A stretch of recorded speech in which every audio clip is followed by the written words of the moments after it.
So guys, যেমনটা আমরা আগের এপিসোডে দেখেছিলাম, বোধিসিয়ান ট্রি ধীরে ধীরে পৃথিবীর গভীরে ডুবে গিয়েছিল। শাওয়ান নিশ্চিত ছিল যে তাদের দেখা আবার হবেই, আর বোধিসোল হার্টের সাহায্যে সে ফাইট সেন্টের লেভেলে পৌঁছাতে পারবে। সে ঠিক তখনই সেখান থেকে বেরোতে যাচ্ছিল, কিন্তু হেভেন ডিমন ফিনিক্স ট্রাইবের মেম্বাররা সেই জায়গাটাকে শক্তিশালী এনার্জি ফিল্ড দিয়ে কভার করে বাইরের পৃথিবীর সাথে যোগাযোগ সম্পূর্ণ কেটে দেয়। ওরা তখনও হুয়াওয়ের সাথে মিলে একটা ডিপ স্ট্র্যাটেজি তৈরি করছিল। হুয়াওয়ে তখন হলোসোলসের সেকেন্ড তিয়ানজুনকে ডেকে আনে, যার নাম ছিল গুইয়ু। কিন্তু গুইয়ুর চোখ শাওয়ানের ওপর নয়, বরং জুনের ডিভাইন ব্লাড লাইনের দিকে ছিল। সে এমনকি হুয়াওয়ের কথাও উপেক্ষা করে। শাওয়ান জানত যদি তাকে হারাতে হয় তাহলে তাকে অ্যাংরি বুদ্ধা ফায়ার লোটাস ব্যবহার করতেই হবে। তাই সে নিজের হেভেনলি ফ্লেমসগুলো মার্জ করে রিফাইন করতে শুরু করলো। এদিকে এক ভয়ঙ্কর ব্যাটল শুরু হয়ে গেছে। মেডুসা, লিটল ফ্যারি ডক্টর আর জুন তিনজন মিলে গুইয়ু ডার্ক সোল বডির বিরুদ্ধে লড়ছে, কিন্তু তারা কোনো বড় ক্ষতি করতে পারছিল না। জুন এমনকি গোল্ডেন এম্পারার ফ্লেম ব্যবহার করেও কিছু করতে পারল না। তাই সে এবার নিজের golden emperor burning formation activate করতে শুরু করলো। কিন্তু ওল্ড গুইয়ু ভয় পায়নি, বরং হাসল, বলল, এখন আসল যুদ্ধ শুরু হবে। জুনের বডি থেকে এত ইন্টেন্স এনার্জি বেরোতে লাগলো যে সেটা পুরো স্কাইতে ছড়িয়ে পড়ল। মুহূর্তের মধ্যেই সেই এনার্জি সোল বডির চারপাশে অ্যাক্টিভেট হয়ে গেল। জুন নিজের পুরো পাওয়ার দিয়ে সেই এনার্জি সার্কুলেট করতে লাগলো, যার ফলে সোল বডি এনার্জি বার্ডসের মধ্যে আটকা পড়ে গেল। তারপর সে নিজের অ্যাংরি বুদ্ধা ফাইনাল লোটাস সামনে বাড়িয়ে দিল, যেখান থেকে ভয়ঙ্কর এনার্জি বেরোতে লাগলো। অন্যদিকে সবাই তখনও যুদ্ধের মধ্যে ব্যস্ত ছিল। কিং লিং লড়ছিল জিয়াফেং এর সাথে। জিয়াফেং খুবই ডিস্টার্বড হয়ে গেল, কারণ সে বুঝে ফেলল যে এই ছেলে ফায়ার লোটাস রিফাইন করে ফেলেছে। একই সময়ে কমান্ডার কিং ইয়ান লড়ছিল হু নিউ এর সাথে, আর সে তাকে দূরে ঠেলে দিল। সেও শক খেয়ে গেল, কারণ সে জানত শাওয়ান এখন হেভেনলি ফ্লেমস দিয়ে তৈরি লোটাস ব্যবহার করতে যাচ্ছে।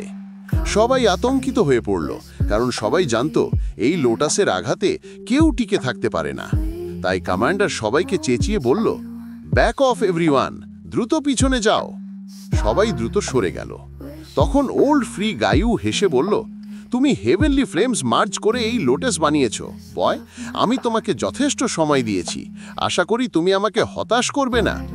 শাওয়ান ঠান্ডা গলায় বলল, চিন্তা করো না, তুমি একদমই হতাশ হবে না। গাইয়ু ভাবছিল যে সে সহজেই অ্যাংরি বুদ্ধা ফায়ার লোটাসের এনার্জি থেকে বাঁচে যাবে, কিন্তু সে জানত না এই লোটাস ইতিমধ্যেই কতজনকে ধ্বংস করে দিয়েছে। আর এখন শাওয়ান সেই লোটাস সোজা ওল্ড গাইয়ুর দিকে ছুড়ে দিল। লোটাস যত এগোচ্ছিল সেটি ভয়ানক ভারে ব্লুম করতে লাগলো, আর তার স্পিড অপ্রতিরোধ্য হয়ে উঠল। গাইয়ু বুঝল এটা থামানো সহজ হবে না। সে নিজের সবচেয়ে শক্তিশালী ডিফেন্স 10,000 সোল বোন আর্মার অ্যাক্টিভেট করে ফেলল। কয়েক সেকেন্ডের মধ্যেই তার পুরো শরীর সেই হাড়ের কাঠামোয় ঢেকে গেল। আর ঠিক তখনই লোটাস গিয়ে তার উপর আঘাত করল। এক প্রবল এনার্জি বার্স্ট ছড়িয়ে পড়ল, পুরো এলাকা কেঁপে উঠল, পাহাড় পর্বত যেন দুলে উঠল। কিছু সময় পর বিশাল এক বিস্ফোরণ হলো। এত তীব্র এনার্জি ওয়েভ ছড়িয়ে গেল যে কেউ সামলাতে পারছিল না। সবকিছু ধোঁয়ায় ঢেকে গেল। হেভেন ডেমন ফিনিক্স ট্রাইব যে ব্যারিয়ার তৈরি করেছিল সেটাতেও ক্র্যাক ধরল এবং শেষে সম্পূর্ণ ভেঙে গেল। অ্যাংরি বুদ্ধা ফায়ার লোটাস তার ভীষণ শক্তি দিয়ে পুরো ফিল্ডটা দাউ দাউ করে জ্বালিয়ে দিল। জিয়াফেং গুরুতরভাবে আহত হয়ে গেল, আর ফেং কিং আর দ্রুত তাকে ধরে ফেলল। হু নিউ দিশেহারা হয়ে গেল। সে বুঝতে পারছিল না এই ফায়ার লোটাস আসলে সেকেন্ড তিয়ানজুন সোল বডির ওপর কি প্রভাব ফেলেছে। ধীরে ধীরে ফায়ার লোটাস মুছে যেতে লাগলো, আর দেখা গেল ওল্ড গাইয়ু ডার্ক সোল বডি এখনো সেখানে দাঁড়িয়ে আছে, কিন্তু তার প্রোটেকশন সম্পূর্ণ ধ্বংস হয়ে গেছে। অদ্ভুত ব্যাপার হলো, তার দেহ নড়ছিল না। হু নিউ হাসল, ভাবল তার সিনিয়র এখনো বেঁচে আছে। সে বলল, শাওয়ান, এবার তোমার কোনো ট্রিক কাজ করবে না। এখন দেখি তোমার কাছে কি কি স্কিলস আছে আমার সিনিয়রের সামনে দাঁড়ানোর। কিন্তু হঠাৎ গাইয়ুর সোল বডিতে ফাটল দেখা দিল। এটা দেখে হু নিউ ভয় কেঁপে উঠল, কারণ আজ পর্যন্ত কেউ সেই সোল বডিকে ধ্বংস করতে পারেনি। তার বিশ্বাস হচ্ছিল না, কিন্তু এখন সেই সোল বডি আস্তে আস্তে ভেঙে বিক্ষিপ্ত হয়ে গেল এবং অবশেষে সম্পূর্ণ ধ্বংস হলো। শাওয়ান উদ্বিগ্ন হয়ে উঠল। সে জানত একটা হাফ ফায়ার সেন্টকে মারা এত সহজ নয়। সে ভাবল ওই বুড়ো ডেমন এখনো বেঁচে আছে। ঠিক তখনই বাকি থাকা সোল এনার্জি দিয়ে ওল্ড গাইয়ু আবার সামনে এলো, কিন্তু সে তখন ভীষণ দুর্বল, মুখ দিয়ে রক্ত পড়ছে, শরীর কাঁপছে। সে বলল, বয়, তোমার কাছে সত্যি কিছু রেয়ার স্কিলস আছে, কিন্তু আমি তোমাকে এখনও মেরে ফেলতে পারি। আর হঠাৎ সে নিজের 1000 পাউন্ড টেকনিক দিয়ে ভয়ঙ্কর আক্রমণ চালালো। আক্রমণ এত আকস্মিক ছিল যে সাইওয়েন সরে যাবার সুযোগও পেল না। ঠিক তখনই তার সামনে একটা পোর্টাল খুলে গেল। এক প্রবল সাদা বাতাসের ঝাপটা এসে সেই পাম অ্যাটাকসগুলোকে সম্পূর্ণ ভেঙে দিল, আর চারিদিক ভরে গেল পিওর হোয়াইট এনার্জিতে। সেখানে উপস্থিত হলেন মাস্টার ইয়াও লাও, এবং তিনি বললেন, ওই ডেমন আমাদের সামনে কি করে আহত করতে পারে? আমরা এখন এখানে আছি। সে গম্ভীর স্বরে বলল, গাইয়ু, তুমি কি সত্যি ভাবছো তোমার এই দুর্বল শক্তি দিয়ে আমার ডিসাইপলকে আঘাত করতে পারবে? ওল্ড গাইয়ু রেগে উঠল। সে ভাবেনি ইয়াও লাও এত শক্তিশালী হয়ে গেছে। শাও ইয়ান অবাক হয়ে বলল, মাস্টার, আপনি এখানে কিভাবে? ইয়াও লাও হালকা হাসি দিয়ে বলল, তুমি অনেক দিন ধরে এনশিয়েন্ট ডোমেনে ছিলে আর কোনো মেসেজ দিচ্ছিলে না। আমি চিন্তিত ছিলাম। ভাগ্য ভালো, ঠিক সময়ে চলে এলাম। জুন খুশিতে বলল, সত্যি আপনি একদম পারফেক্ট টাইমিংয়ে এলেন মাস্টার। ইয়াও লাও রাগী গলায় বলল, তোমরা হল অফ সোলসের কুকুরেরা, যদি আমার ডিসাইপলকে নিতে চাও আগে আমার মধ্যে দিয়ে যেতে হবে। ওল্ড গাইয়ু চোখ রাঙিয়ে বলল, ইয়াও লাও, তোমার ফলিং স্টার প্যাভিলিয়নের আমাদের হল অফ সোলসের সামনে কোনো মান নেই। তুমি যদি চাও আমি এখানে আর একটি আঞ্জুন ডেকে আনতে পারি, তখনও কি তুমি এত অহংকারী থাকবে? তখন জুন দ্রুত এগিয়ে এলো। যদি তুমি শুধু নাম্বারসের জোরে যুদ্ধ করতে চাও তাহলে আমার গু ক্ল্যান তোমাকে ভয় পায় না। সে জেট টোকেন ক্রাশ করে ফেলল। একটা বিশেষ সিগন্যাল চারপাশে ছড়িয়ে পড়ল। কিছুক্ষণের মধ্যে আকাশে একটা পোর্টাল খুলল। সেখান থেকে এল্ডার তোং শুয়ান বেরিয়ে এলেন। তিনি হেসে বললেন, এই জায়গাটা সত্যিই ভীষণ ক্রাউডেড লাগছে। তারপর বললেন, হল অফ সোলসের লোকেরা দিনে দিনে খুবই অ্যারোগেন্ট হয়ে যাচ্ছ। যদি যুদ্ধই চাও তাহলে আমার এই ওল্ড বোনস এখনো রেডি আছে। হুনিনু তখন গাইয়ুর দিকে ঘুরে বলল, সিনিয়র, আমাদের কি এখন আমাদের ক্ল্যানের আরও এল্ডার্স ডেকে আনা উচিত? গাইয়ু তির্যক হেসে বলল, তুমি কি বোধি সোল হার্ট এঁকেছ? কার কাছে আছে বা কে সেটা পেয়েছে? হনিনু আফসোসের সঙ্গে বলল, না, কিছুই আমাদের হাতে আসেনি। গাইয়ু তিক্ত হেসে বলল, তাহলে কিছুই পাওনি আর এখনো সাহস করছো গু ক্ল্যানের সামনে দাঁড়াতে? আমরা হার মানছি, আমাদের এখান থেকে চলে যাওয়া উচিত। গাইয়ু বলল, ইয়াও লাও, তুমি এতটা খুশ হয়ো না। আমাদের হুন ক্ল্যান কারুর ওপর একবার নজর ফেললে যতক্ষণ না তাকে অর্জন করি ততক্ষণ পিছু হটি না। খুব শিগগিরই আমরা ফলিং স্টার প্যাভিলিয়নকে একেবারে ধ্বংসস্তূপে পরিণত করে দেব। এটা বলেই সে একটা পোর্টাল খুলল এবং তার সব কম্প্যানিয়ন্স নিয়ে সেখান থেকে চলে গেল। ইয়াও লাও কিছুটা চিন্তিত দেখাচ্ছিল, কিন্তু হেভেন ডিমন ফিনিক্স ট্রাইবের সদস্যরা তখনও সেখানে উপস্থিত ছিল। শাওয়ান তাদের বলল, তোমরা এখন কি ভাবছো করবা? ওদের মুখে স্পষ্ট রাগ ছিল, কিন্তু করবার মতো কিছুই ছিল না। কিছু না পেয়ে তারা অবশেষে সেখান থেকে চলে গেল। শাওয়ান এল্ডার তোংশুয়ানের প্রতি সম্মান দেখিয়ে মাথা নিচু করল। তোংশুয়ান হেসে বললেন, তোমাকে আবার দেখে খুব ভালো লাগছে।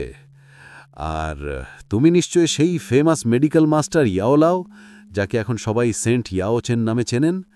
তোমার সঙ্গে দেখা করে খুব আনন্দ পেলাম।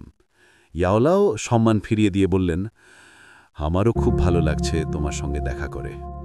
এদিকে শুনিনু একটু লজ্জা পেয়ে ইয়াও লাওয়ের দিকে তাকালো। ইয়াও লাও হেসে বলল, ইয়াং লেডি, আমরা অনেক বছর ধরে একে অপরকে চিনি, কিন্তু ব্যক্তিগতভাবে কখনো দেখা হয়নি, কারণ তুমি তো বহু বছর ধরে শাওয়ানের রিংয়ের মধ্যে ছিলে। শনিনু বলল, সিনিয়র, পুরনো কথা নিয়ে এখন কিছু বলার নেই। এরই মধ্যে শাওয়ানের অন্যান্য কম্প্যানিয়ন্সরাও সেখানে এসে জমা হলো। শাওয়ান আবার এল্ডার তোংশুয়ানকে ধন্যবাদ জানালো। আপনার সাহায্যের জন্য অনেক ধন্যবাদ। আপনি না থাকলে আমরা হুন ক্ল্যানকে তাড়াতে পারতাম না। টংজুয়ান হাসল এবং বলল, এত ছোট ব্যাপারে ধন্যবাদ দেওয়ার প্রয়োজন নেই। আমি জানি তুমি একাই সেই হাফ ফাইট সেন্টের মুখোমুখি হয়েছিলে এবং তাকে এমন অবস্থায় ফেলেছিলে যে সে নিজের আল্টিমেট অ্যাটাক চালাতে বাধ্য হয়েছিল। ইয়াও লাও বলল, তুমি এবার গায়ুকে বেশ গুরুতরভাবে আহত করেছ। তাকে সেরে উঠতে অনেক সময় লাগবে। টংজুয়ান শান্তভাবে বলল, হুন ক্ল্যান নিয়ে অত চিন্তা করো না। আমাদের গু ক্ল্যান তাদের প্রতিটি কার্যকলাপের ওপর নজর রাখবে। যদি তারা কোনো ভুল পদক্ষেপ নেয়, আমরা সঙ্গে সঙ্গে জানতে পারব। আর আমি অবশ্যই ফলিং স্টার প্যাভিলিয়নে তোমাকে বার্তা পাঠাবো। শাওয়ান আবার তাকে ধন্যবাদ জানিয়ে বিদায় নিতে লাগল, কিন্তু শোনের কিছুদিন শাওয়ানের সঙ্গে থাকতে চাইল।